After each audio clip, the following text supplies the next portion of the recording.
Firstly, I just want to get this out of the way. I am sour grapes today, so hopefully that doesn't come across in the video because that's the last thing I want to do. However, cool things are happening, and I want to share them with everyone. So, the first thing is that IDW are tanking. Their stock prices fell. They've had to fire 40% of their staff. You know how it goes. They're tanking,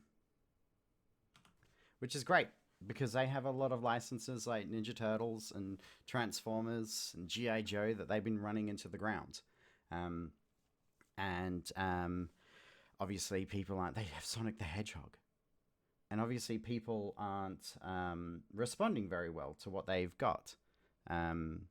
Which makes sense. They've been writing these stories into the ground forever. And so we have an opportunity here. Pause was for effect. We have an opportunity because these are some pretty big licenses. You know, Transformers, Sonic the Hedgehog, G.I. Joe, Ninja Turtles. And these are great franchises with a lot of potential for great stories. And if IDW goes under, then these licenses go up for sale. And new companies can breathe some new, fresh air into them.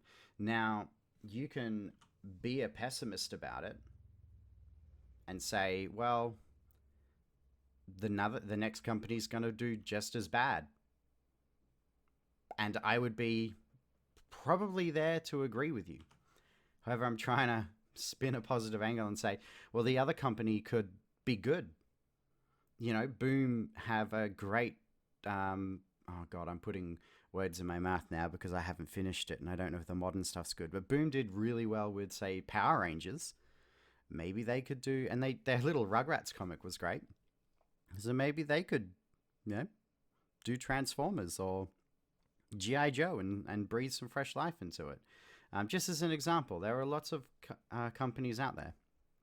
And there are lots of talented writers out there who I'm sure are chomping at the bit to try some of these, you know, childhood classics and favorites, which is really, really cool. And I'm hoping that's what happens, or will happen. And the reason I bring that up is because of the next part of the story that I want to talk about today as well. And that is the fact that Conan the Barbarian is now with Titan Comics instead of Marvel, which is awesome. I don't know too much about Titan Comics, to be honest with you. I need to do more research on them. So maybe I'll read some of their stuff and do some reviews. But it's cool. And the reason it's cool is because the actual creative director behind sort of the Conan the Barbarian sort of legacy, you know, that controls who gets to do what, etc., made this decision because he wanted to be more truthful to Robert E. Howard and Conan the Barbarian. And he wanted to create more stories without the sort of comic book code and restrictions that Marvel have in place. So this is allowing them to make some, or at least be more creative. And he said, you know, the violence has increased, the storytelling has less restrictions, the females are going to be attractive, which I thought was funny. Like, isn't exactly how he said it, but, you know, it's kind of how, that's what he implied. And all of that sort of stuff, which is good. That's winding back the clock and taking us back to a time where comic books were fun and adventurous. And we need that right now. So I'm very, very excited about what's going on with Titan Comics and getting the Conan Barbarian license off of Marvel, because we know Marvel haven't produced anything good in a very long time. And yeah, so that's sort of the two big things that have happened this week. And they got me excited. They perked me up a bit, even though I'm sour grapes today. But I'm very excited to see what happens with Conan. I'm definitely going to check that out. And I would say, if you are a comic book fan or a fan of Conan the Barbarian, or you're just a fan of the arts and storytelling in general, check it out. I'm not saying rush out and buy it. Check it out. Keep your eye on it. Maybe check out some reviews, etc., from people you trust. and see where it goes. And if you go, hey, this is actually sounding really good and people are really enjoying it, then buy it and basically show Titan Comics and show the Conan Barbarian Trust. I forget the name of them, and I'm not going to look it up. That's not how we do things here. But show these people who made this decision to step away from one of the big two and go with someone smaller to be more respectful and truthful to what the original creator's intent was. Show them your support in a thumbs up and say, hey, thank you, I support this. Because that's what we need to do.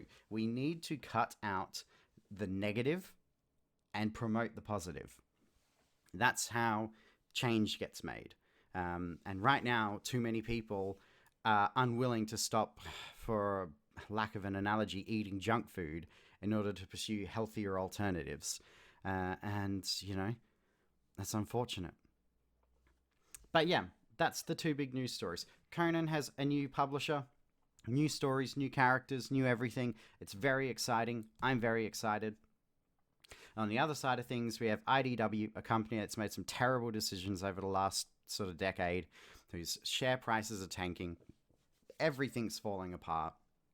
They've laid off 40% of their staff, and this potentially means that some of these childhood licenses can go on the market and hopefully not get gobbled up by DC and Marvel, and hopefully someone like a Titan or a Boom or some of these smaller companies that still actually care can take these licenses. Or maybe someone gets a license and does a Kickstarter, someone independent.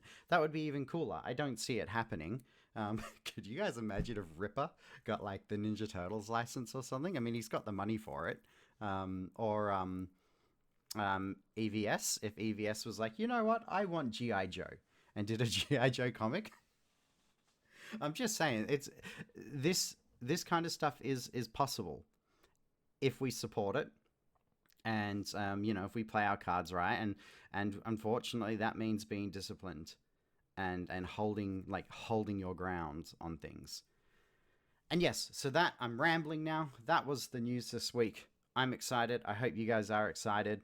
I really want to just sort of make a quick video to discuss these things if you didn't know, and also just to sort of spread a bit more positivity and my thoughts about this comic book stuff, because I'm still hearing people say that comic books are dying, and while they're not entirely wrong, these people are often not looking the right way. They're only looking at certain parts of comic books, and there's a lot of people out there, we've seen very successful crowdfunding campaigns, etc., that prove that there's a market for this stuff. We just need good stories. So yes, thanks for listening. Do whatever you want to do, and hopefully I see you in my next video.